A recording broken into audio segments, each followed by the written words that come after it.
Hola, soy Paula Molinari. Esto es Nuevos Líderes para un Nuevo Mundo, donde entrevistamos a líderes que son hoy modelo de rol para inspirarte. Hoy estamos en la Universidad Itela para encontrarnos con Christian von Schultz, CEO de Merck en México, aprovechando uno de sus viajes a Buenos Aires. Bueno, Christian, yo te conocí a vos cuando fuiste alumno del MBA hace ya un montón de tiempo. Sí, tanto como 12 años. 12 años, es un montón. Sí. Y en ese momento vos eras director médico. Así es. Y a mí realmente, bueno, hemos seguido conectados por distintas cosas a lo largo de todos estos años, pero realmente a mí me llama mucho la atención, así con mucha felicidad, cómo creciste en estos últimos 12 años. Cosas que inclusive cuando vos viniste a Ditela hasta ni estaban en tu cabeza de que hubieran sido posibles, ¿no? Pero bueno, por algo estabas en Ditela, o sea que no tenemos muchos médicos que vienen a Ditela. Algo ahí había que se estaba generando, ¿no? Sí. Entonces, ¿cuáles crees que son los elementos que te llevaron a crecer de esta manera? Bueno, lo primero yo creo que es un poco la curiosidad, ¿no? La curiosidad de ver cómo hacer para cambiar un poco alguna parte de mi carrera, que ya tenía mucho tiempo en una posición en la cual me daba cierto interés poder ir y cambiar hacia otro lado. De hecho, Ditela fue ese punto de quiebre muy importante porque no solo cambié de posición, sino que previamente cambié de empresa. Empecé el MBA en una empresa y después finalmente decidí buscar el camino en otra porque eso me daba la posibilidad de encontrar ese crecimiento que tal vez me faltaba, ¿no? Creo que yo sí veía en ese momento que tenía cierta capacidad para formar equipos y que, si querés, esa tal vez era la habilidad que yo veía como más preciada. Y siempre me parecía un poco cuando me tenía que limitar a una parte que era mi área de expertise mayor, que era el departamento médico. Por supuesto, formarse, encontrar otros caminos, encontrar otras experiencias, escuchar a otros líderes, me dio y me nutrió de muchas herramientas para poder empezar una nueva carrera en este punto.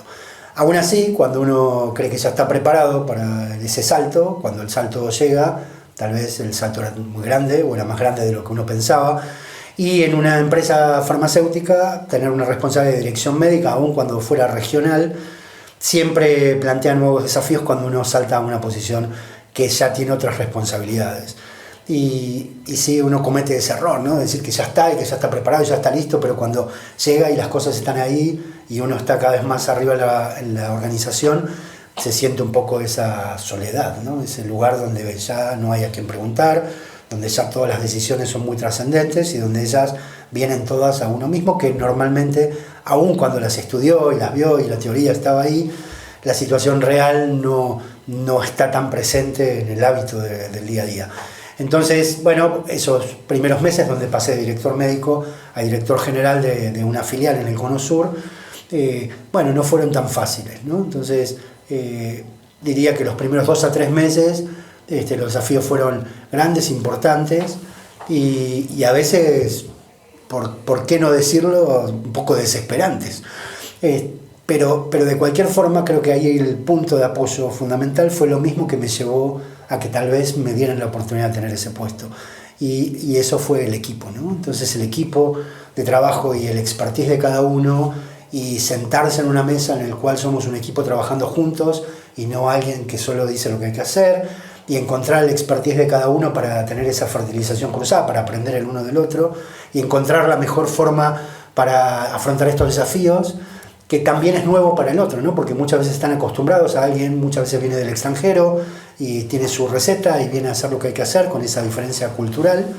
Y en este caso, tener un equipo en el cual la comunicación es de ida y vuelta, donde cada uno se siente parte, donde todos se encuentran en un lugar para poder colaborar y expresarse, y que todos disfrutan de los logros y comparten esos desafíos que a veces son difíciles, me parece que es lo que de a poco empieza a tomar más seguridad para uno y para el equipo, y esa situación finalmente termina en temas de engagement, ¿no? Finalmente el compromiso de la gente siempre está mucho más presente en el lugar donde se la reconoce, donde se escucha lo que el otro piensa, donde la opinión de todos es respetada, donde se trabaja en un equipo con un objetivo común, y esa construcción al final invariablemente terminan los resultados. Y esas son las cosas en las que vos te basaste para dar vuelta. Me acuerdo cuando vos llegaste a ser CEO de Merck, que de Merck que estamos hablando ahora, cómo había una situación de que la encuesta de clima daba muy bajo en engagement. Así es. Y vos te pasaron la papa caliente y vos agarraste una papa caliente. Sí, claro. Acá también se ve, y trabajando ya en el exterior, uno empieza a ver que normalmente los números de Argentina son un poco más bajos que los números que uno está acostumbrado a ver en Latinoamérica. Capaz Argentina y Brasil son un poco más críticos sobre determinadas cosas, y en Latinoamérica, si querés, tal vez son más optimistas. Pero aún así, la situación particular, tal vez en Argentina, tenía como algunos matices de engagement, producto de situaciones multifactoriales. En ese caso, trabajamos juntos con expertos, y en ese punto también hacer foco un poco en cuáles eran los gaps que la empresa tenía en particular, cuáles eran esos gaps del equipo, con gente que necesitaba reafirmar tal vez su propósito o su lugar en la empresa, y encontrar ese clima de colaboración y de grupo con un mismo objetivo, donde cada uno tiene su lugar, su respeto y su posibilidad de crecer. Me parece que ha sido gran parte del éxito, ¿no? Y sobre todo el crecimiento de los puestos internos. Creo que otra cosa que me dio un poco la experiencia estos últimos 25 años en la industria farmacéutica es que sobre todo esta industria tiende a ser como muy exogámica, ¿no? Finalmente busca mucho afuera, mira poco adentro.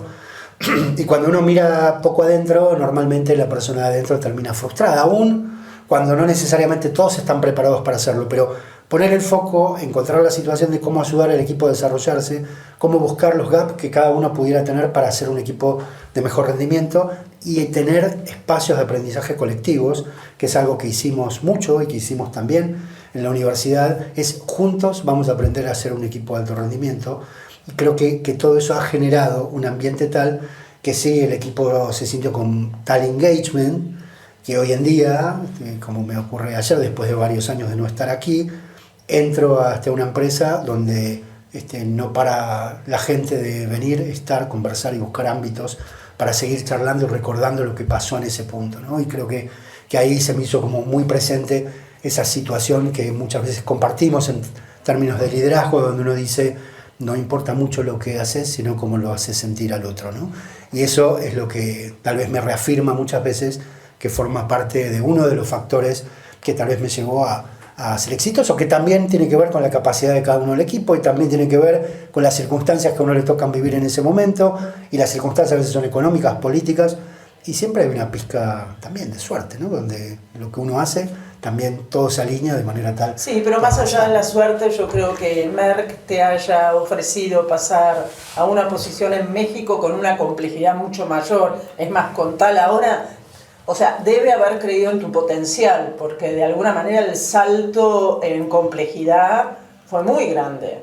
Absolutamente. Digamos, la operación de Argentina diría que es un cuarto, tal vez, de la operación de México. Y la complejidad de la operación mexicana también lo es, y es un mercado muy atractivo. Porque hay producción aparte, tenés una planta de producción, entonces aquí en un equipo total de 100 y tantas personas, ya hay 1.300 personas entre la planta y todo el equipo comercial, y además las otras divisiones que tiene Merck, y sin duda el salto era muy grande, ¿no? También en ese punto, si querés, a lo que comentabas anteriormente, para mí podría haber sido un salto también demasiado grande, ¿no? En ese momento. Y quien me contrata también, por supuesto, en mi conversación tenía esa misma pregunta, y él me dio una respuesta que yo hoy por hoy utilizo también muchas veces cuando hago este reclutamiento personal, pensando que cuando uno elige a la gente por su currículum, a veces sale bien y a veces no, pero cuando la elige por su potencial, en general nunca se equivoca. Y eso fue un poco la respuesta que a mí me dio, y evidentemente algo en ese punto habrá visto de la forma en la cual logramos en este equipo hacer en Argentina, y tal vez también la necesidad que el equipo de México tenía en ese punto, que también traía un desafío cultural muy interesante, porque la cultura del trabajo y de la sociedad mexicana, aun cuando parece muy cercana, dista mucho de la que nosotros estamos acostumbrados más en Argentina. Sí, ¿no? Por eso esta cosa del juntos, tuyo acá, y de tanta cercanía, no es algo común en el liderazgo en México. Absolutamente no, de ninguna manera. Yo, de cualquier forma, todavía pienso que es algo que sigue siendo poco común en general, porque tal vez los que vienen a hacer carrera en otros lugares tienen un foco muy orientado al tiempo limitado que tienen en el país, hay un foco un poco más hacia adentro de qué puedo lograr yo en este punto y cuál va a ser mi próximo paso. Entonces son muchos resultados, eficiencia financiera y tratar de ver cómo encuentro el paso siguiente. Y eso les hace perder para mí una gran oportunidad, que es poder decir cuál es mi legado que yo puedo dejar en el lugar donde estoy. Y ese legado que yo puedo dejar, creo que es un punto de quiebre también para la gente que sí está en ese país, que sí cree y confía mucho en el potencial de su país y que busca desarrollarlo de la mejor manera posible. Entonces ahí hay un enganche emocional en este punto que creo que también es clave, ¿no? Y sobre todo abrir espacios de diálogo, porque bueno, la gente quiere ser escuchada, respetada y que sus ideas se vean plasmadas y que además esté en una empresa que le dé oportunidades para seguir creciendo. Y cuando uno logra encontrar esa parte, también encuentra que el compromiso del otro es absolutamente diferente, ¿no? ¿Y cómo te está yendo ahora con el equipo en México? ¿Y cuáles son los principales desafíos que tenés? Porque son desafíos distintos de los que tenías acá en Argentina. Sí.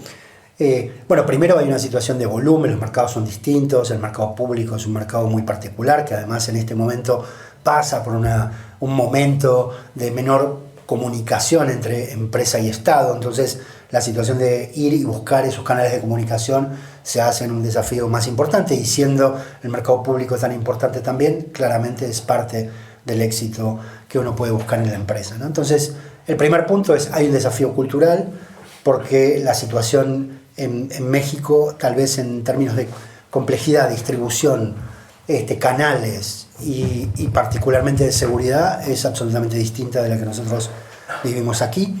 Yo muchas veces pienso que a veces en Argentina tenemos como la capacidad de tener problemas recurrentes que siempre vuelven, pero más o menos son parecidos.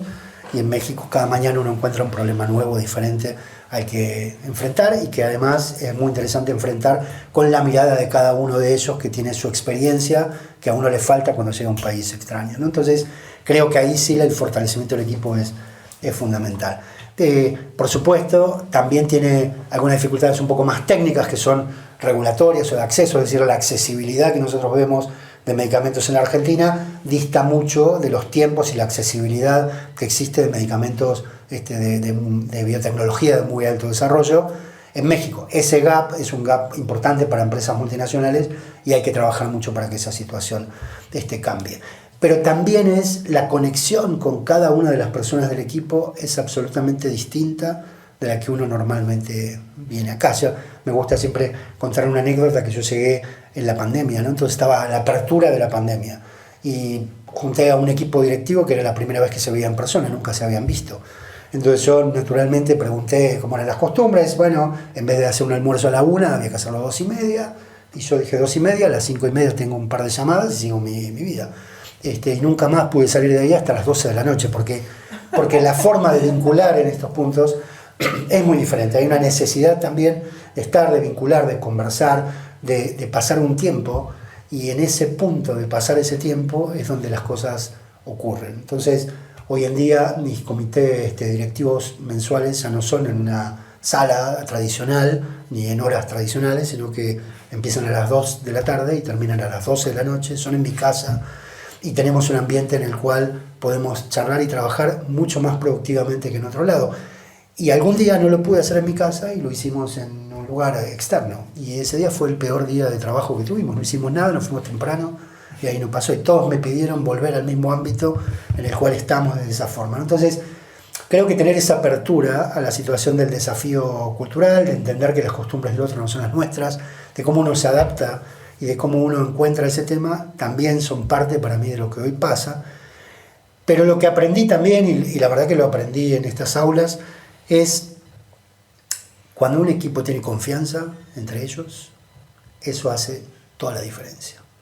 Y a veces cuesta un poco verlo cuando uno está muy metido en esa situación, porque hoy por hoy para mí es algo que es mandatorio. Sin eso yo no puedo trabajar, no puedo avanzar. Entonces, una vez que lo hacemos y que lo logramos, entonces el espejo termina siendo el espejo de otros, ¿no? Que vienen de otras culturas o que tienen puestos regionales y visitan varios países.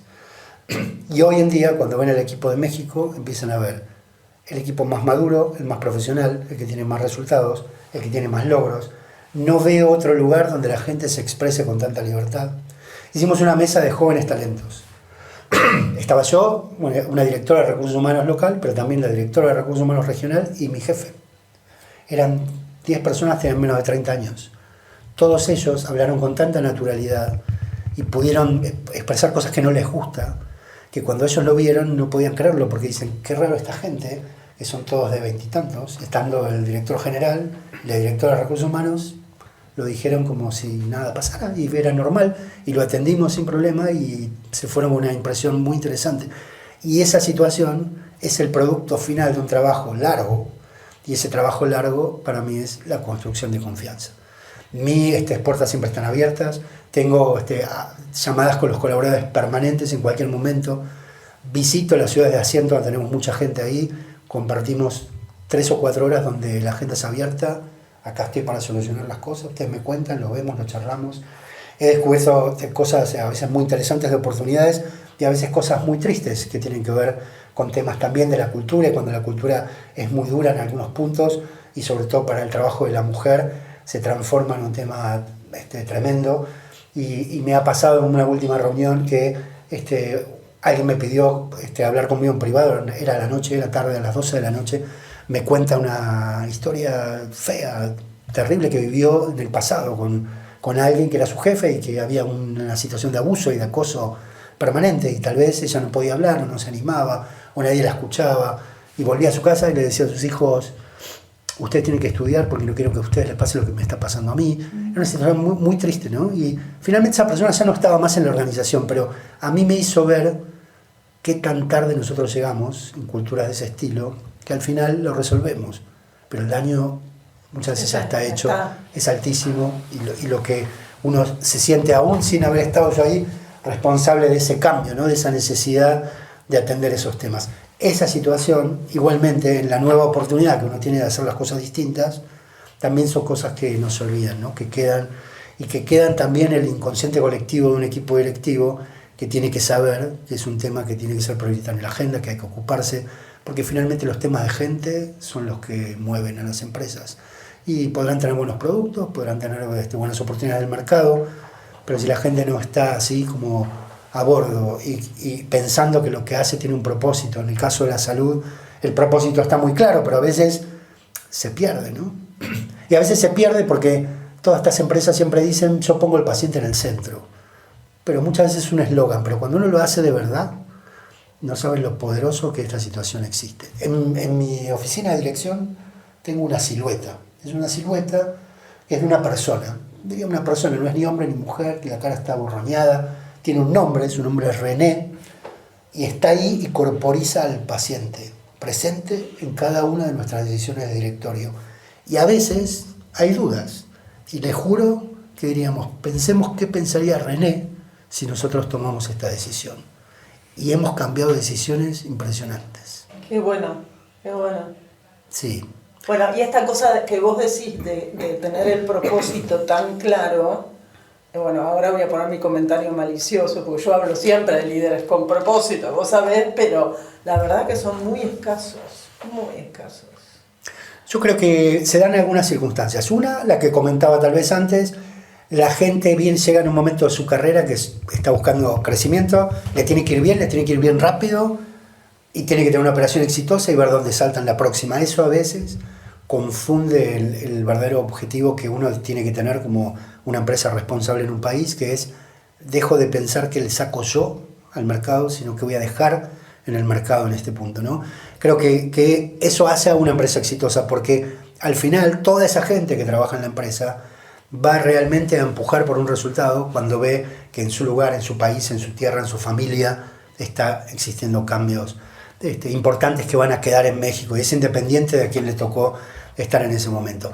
Lo otro también, me animaría a decir que las empresas públicas tal vez tienen menos tendencia a hacer ese liderazgo con propósito que las empresas que son, si quieren, con algún control familiar de algún tipo, ¿no? Uh-huh. Donde a mí me toca estar, tiene un control familiar, es una empresa pública, pero la familia tiene el 80% de las acciones. Y están más presentes los valores de la familia. Sí, y nosotros siempre decimos que no pensamos en en cuatrimestres, sino que pensamos en generaciones.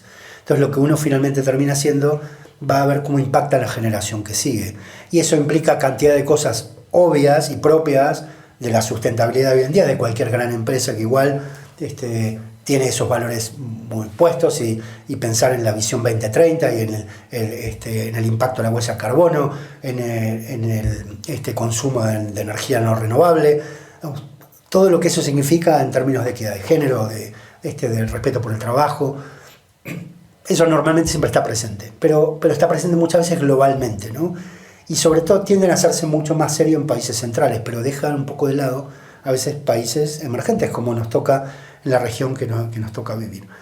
Desde mi punto de vista, yo tal vez aprendí en este tiempo, y ahí sí creería que la fortaleza de la dirección médica sí me dio esa posibilidad de haberlo hecho antes en mi puesto anterior, entonces volver a traerlo acá de la misma forma. Y hemos generado propuestas que han generado mucho valor a la sociedad. Entonces, en una sociedad muy desigual, como suele pasar en Latinoamérica, hay grupos vulnerables, esos grupos vulnerables normalmente nadie los mira, y en esa mirada que pude construir cuando llegué ahí, encuentro un grupo de mujeres que son científicas, pero tienen un origen indígena. La población indígena en México es muy importante, pero muy relegada.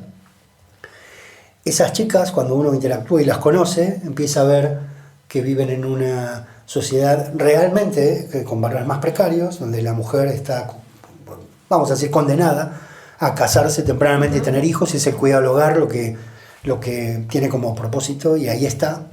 Pero a veces sale una de 10 hermanos que decide hacerlo diferente, y que se inspira a lo mejor en su madre, que su madre era la única persona bilingüe en su momento cuando ella era chica y podía hablar el idioma indígena y el español, y defendía a los aborígenes que estaban acusados de cometer algún crimen que no cometieron, pero que ni siquiera entendían y no lograban comunicarse para saber por qué estaban presos. Y esta mujer se encargaba de generar ese ámbito y defender a esta gente y lograr evitar injusticias de esas características. Inspirada en su madre, decidió estudió medicina, terminó haciendo un posgrado contra todo mandato social, y nosotros generamos una convocatoria para científicas, mujeres de origen indígena, para poder llevarlas 3 meses a un laboratorio de primera línea en Alemania, de manera tal que puedan tener esa fertilización cruzada, ¿no? Normalmente tienen algunas cosas muy particulares, ¿no? Este tipo de poblaciones. Lo primero es que tiene un sentido de pertenencia con lo suyo y lo propio muy interesante. Después que claramente una mujer en esas circunstancias tiene una resiliencia que uno no encuentra habitualmente en otras personas. También están acostumbrados a tener un cerebro más seteado en lo bilingüe, entonces aprender una lengua extranjera les resulta a veces más fácil que a nosotros mismos, y bueno, esa experiencia era una experiencia tal vez inclusive un poco impensada para alguien que se veía en ese rol y que hoy en día terminó 3 meses en una universidad en Colonia, en Alemania, llevando su conocimiento, normalmente basados en medicinas naturales, y aprendiendo alta tecnología como era en un laboratorio de Alemania. Y lo otro muy interesante es que lo que aprenden, vuelven y lo dejan en su comunidad. O sea, el impacto en la comunidad gigante. El impacto de ese círculo virtuoso termina siendo increíble. Entonces becamos a 2 de ellas, la experiencia fue espectacular, no fue fácil, había trabas, había problemas, tenían miedos, pero el resultado fue increíble y ya están de vuelta y lo vamos a volver a hacer. Pero también en el lado de la ciencia, ahí lo veo, pero hablábamos hace un rato, a veces lo que significa también la diversidad, la tolerancia, la inclusión en un país de estas características. Entonces, también facilitamos mucho que pudieran llevar la casa de Ana Frank, que aquí en Argentina la podemos ver, la original en Ámsterdam, que es una exposición transitoria de la casa de Ana Frank en México, y que estuviera durante 3 meses. En ese proyecto nos involucramos desde el primer momento, fuimos así como los grandes sponsors de esta situación, porque sí empata mucho con nuestros valores, y los valores no son declamativos, sino que al final uno quiere que sean reales, y eso real hace que mi gente pueda ver que todos terminaron pasando por ese museo de la tolerancia, la diversidad, que los valores los compartimos sobre ese lugar, que la historia de Ana Frank es una historia que es inspiradora para el resto, pero esto termina en que hicimos una convocatoria para jóvenes de bajos recursos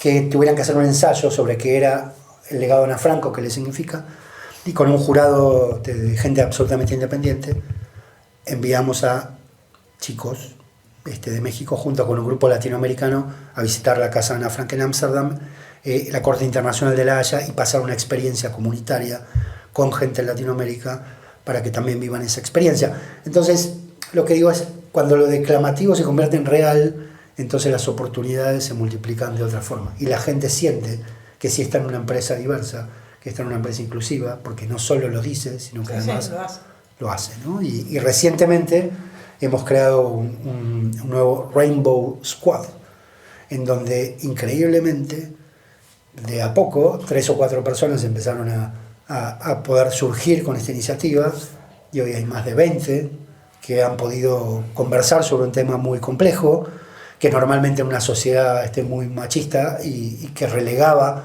a estos puntos. Y entonces tengo al colaborador que viene y me dice, por primera vez desde que trabajo, hoy puedo ser yo. Wow. Me valoran por lo que soy, no por mis preferencias. Qué bárbaro. Y el próximo, un par de sábados, va a ser la primera vez que Merck va a tener una representación en la Marcha del Orgullo. Tuvimos un acuerdo con Pride Connection, que se dedica especialmente a trabajar sobre estos puntos. Nos comprometimos a hacer muchas cosas que ya hacemos, pero otras que tal vez no, y me parece que es un buen punto en esto, ¿no? Entonces, cuando uno va tomando todos los puntitos, todos esos puntos generan una potencia, y esa potencia, de vuelta, indefectiblemente, termina en resultados. Entonces, si yo miro los últimos, voy a decir 15 años, porque la verdad es que nadie encuentra muy bien dónde están los otros, pero cuesta pensar que hubo otros, tal vez en los últimos 20, que hayan tenido un crecimiento porcentual como hemos visto en este último año, en 2023. Qué espectacular. Bueno, debes estar muy orgulloso vos por los resultados. Para nosotros es un orgullo equipo, tremendo, ¿no? Tremendo. Porque hablamos de duplicar resultados que venían siendo, Tremendo, ¿no? En este punto, y que esa situación sigue y continúa, ¿no? Y en algún punto también visité Alemania y la casa central de Merck, y preguntaban, ¿y cómo están? Y yo, andamos bárbaros, estamos muy bien, estamos muy contentos. La gente me decía, qué raro, porque es raro ver gente contenta hoy en día, que le vaya bien, ¿no? Entonces también nos había ido que hubo un town hall que hizo la CEO de todo el grupo Merck, y nos pidió que participáramos en el town hall como ejemplo de lo que habíamos hecho y cómo lo habíamos hecho, ¿no? Y por qué habíamos hecho algo tan bueno. Ese town hall, por diferencia de horario, en México es a las 6 de la mañana. Y cité a las personas 5:30 de la mañana, en un lugar muy peligroso. Y ahí estaban todos. Entonces había 6 auditorios remotos, y los demás eran en Francia, en España, en Estados Unidos. Había 10 personas, con un poco de cierto aburrimiento. Y en México había 150 personas a las 5:30 de la mañana, con banderitas de México y de Merck, y mostraron una energía y una potencia tal que esto pasó hace una semana, y no paran de decirme cosas de lo que se ve en el equipo mexicano. Y eso, me decía, pero ¿cómo hiciste para que eso ocurra a las 5:30 de la mañana? Y no hay una respuesta única. Yo no lo hice, lo hicieron todos, porque todos tienen ese compromiso que hoy está y que tal vez no estaba hace 4 años, porque cada vez que uno se acerca con alguna persona y le da ese ámbito para hablar o para conversar, la otra persona no deja todavía de sorprenderse que ese diálogo exista. Hicimos una convención, por supuesto, en lugares de playa. Había una tarde libre, y yo, así, vestido de playa, me puse una oficinita en la playa y dije, como nunca estamos todos juntos, le digo, el que quiera, que venga y charlamos de lo que les pasa, de lo que necesitan, de lo que hay. Y no paré de ver gente durante 4 horas y media. Vi a 40 personas que en su día libre vinieron a charlar. Algunos para decir que bien me siento, otros para decir, la verdad, solo quería pasar este tiempo, y otros para decir, mira, tengo este tema, me gustaría que le presten atención, me pasa esto con esta cosa, participé en un proceso y a lo mejor no me sentí tan bien y me gustaría que me dieran una devolución, y cantidad de cosas que me generaron una lista de trabajo para mi equipo directivo, y que lo hicimos y que le damos devolución, y que todo eso tiene un poder que después no importa que yo no esté, esa situación ahí queda. Entonces, esos lazos ya quedan, o sea, esa construcción de confianza, o sea, obviamente que queda. Ese es un legado espectacular porque aparte no solamente que quede en ese equipo, sino que sepan que eso es posible, entonces ellos van a poder replicar. Sí, y hace como, no sé, 15 años alguien me dijo alguna vez que venía de trabajar afuera, pero era argentino, y me dijo, cuando los resultados del engagement salen bien, los resultados vienen solos. Esa vez no ocurrió, yo creo que el engagement no pasó en otra empresa, pero me quedó siempre esa situación, ¿no? Tal vez era un poco escéptico sobre ese tema, pero hoy lo miro y no tengo dudas que es la receta perfecta, que es finalmente tener un equipo comprometido de alto desempeño, que tiene un engagement y una confianza entre sí. Esa confianza es tan poderosa que uno deja de perder tiempo en cosas que no tienen sentido y empieza a tomar el tiempo en cosas que nos generan grandes logros. Entonces, hoy en día, por suerte, México está muy cerquita de pasar a Brasil como número 1 de Latinoamérica, cosa que normalmente en ninguna industria pasa. Y en este caso, podría decirle, está muy cerquita. Tal vez no lo logremos, pero está tan cerquita y hay tantas ganas de hacerlo, que es como la utopía de Galeano, ¿no? Tal vez no la logramos nunca, pero la verdad nos hace no caminar, nos hace correr a 200 kilómetros por hora, ¿no? Sí, Cris, y una última pregunta que tiene que ver con algo también que yo he observado de vos a lo largo del tiempo, y es que mejoraste y fuiste evolucionando notablemente en tus dotes de comunicador. Es más, hasta hoy tenés un podcast, me acabas de contar, así claro. O sea, nada que ver con el médico medio tímido quizás que yo conocí hace 12 años y ahora te veo en LinkedIn poniendo mensajes de lo que haces con mucha contundencia y aparte estás siempre presente. Y aparte yo chequeo, porque siempre que encuentro a alguien de industria farma, le digo, Merck, Crystal, todo el mundo te conoce, ¿no? ¿Qué peso o qué importancia tiene para vos el trabajar tu marca personal? Me parece que claramente es alguna situación distintiva, ¿no? Porque en el fondo yo no sé si quiero comunicar tanto de mí, sino que en realidad me siento orgulloso de comunicar al equipo. Y comunicar lo que nosotros hacemos hacia otros genera un compromiso interno también muy fuerte, porque al final uno se siente representado en eso que ahí está. Y también es la mirada también hacia otros, porque lo que es cierto es que sí construyo la marca Merck, ¿no? Y en ese punto sí me parece que está muy bien poder mostrar a los otros, miren, Merck somos esto, trabajamos de esta forma, tenemos estos valores, y si tenés ganas, algún día venís, sumate con nosotros, porque si tenés esto mismo, nos encantaría que trabajes con nosotros. Entonces le decimos a otros también cómo somos, y esa parte me parece que es muy importante. Claro, en la medida que uno va avanzando en el camino y la exposición termina siendo exponencial de lo que antes podía tener a lo que tengo hoy, y en un país como México que tiene muchas posibilidades de comunicación también, entonces, bueno, al final uno se acostumbra de alguna manera y termina encontrando esos caminos, si quieren, con mucha más naturalidad, ¿no? A veces, que no es mi caso todavía, pero a veces si uno realmente quiere impactar todavía más fuerte, bueno, hay que trabajar con expertos, ¿no? Y profesionalizar un poco más, si quieren, esa parte. Yo hago lo que hago, como lo siente, como me sale, y bueno, ahí va, ¿no? No, me parece muy bueno hacerlo como a uno le sale, o sea, aprender a hacerlo, porque cuando está operado por otros no tiene la misma calidez, ¿viste? No tiene ese mismo touch.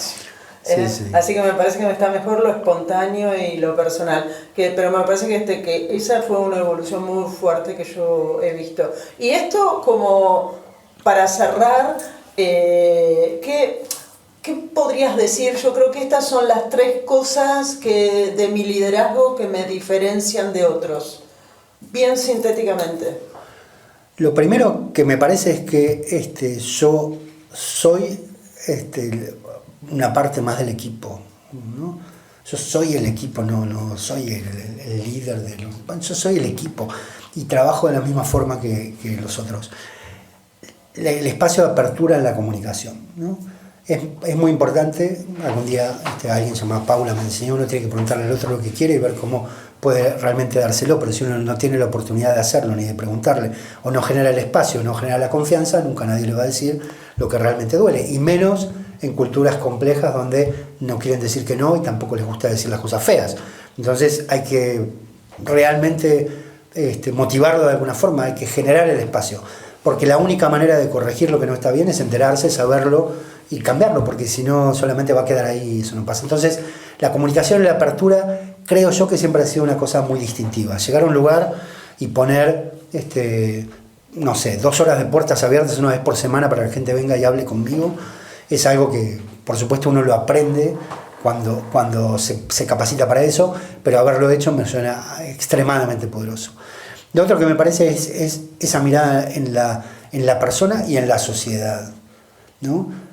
Todo esto igual no es posible si uno no lo puede complementar con ciertas habilidades de negocio, porque al final lo que es liderazgo es un tema muy importante, pero también las habilidades y los skills de negocios hay que tomarlos y aprenderlos, porque también a mí me permite hacer todo lo que hago, porque me ha pasado que desde que soy director general nunca he fallado un forecast, ¿no? Nunca he fallado un pronóstico. No, en ningún mes, desde ese momento, nunca quedé por debajo de un pronóstico. Entonces, también eso me permite, o me da la libertad, o me da la confianza de quienes ponen la confianza en mí, de decir, no sé qué es lo que estás haciendo con eso, pero seguí haciéndolo. Claro. Y eso, a veces, no siempre uno está en una organización donde esas cosas pasen. Entonces, por eso digo, creo que tiene que estar la voluntad, tiene que estar este compromiso de hacerlo diferente, tiene que estar esta forma de comunicarse con otros, tal vez distinta. Esa me la traigo de la medicina, ¿no? La relación médico-paciente es una relación muy fuerte, de mucha confianza, de mucho compromiso por las dos partes. Y eso, sin duda, es algo que yo sí me traigo de ese momento, ¿no? Entonces, esa capacidad de escucha, de entender, del detective buscando el síntoma para ver qué enfermedad tiene, es un poco también usar esa capacidad para ver qué es lo que te duele, dónde está lo que yo puedo ayudarte y que puedo cambiar para que te sientas mejor. Me parece que forma parte, ¿no? del tema. Pero si uno no logra también entender que hay un P&L, cómo manejarlo, cómo gestionarlo, obviamente, cómo cuidar los gastos, cómo buscar performance, cómo ver cuando las cosas no están bien y hay que solucionarlas, tampoco sirve solo, ¿no? Entonces creo que la combinación de ambas tal vez me dio esa oportunidad que tengo hoy.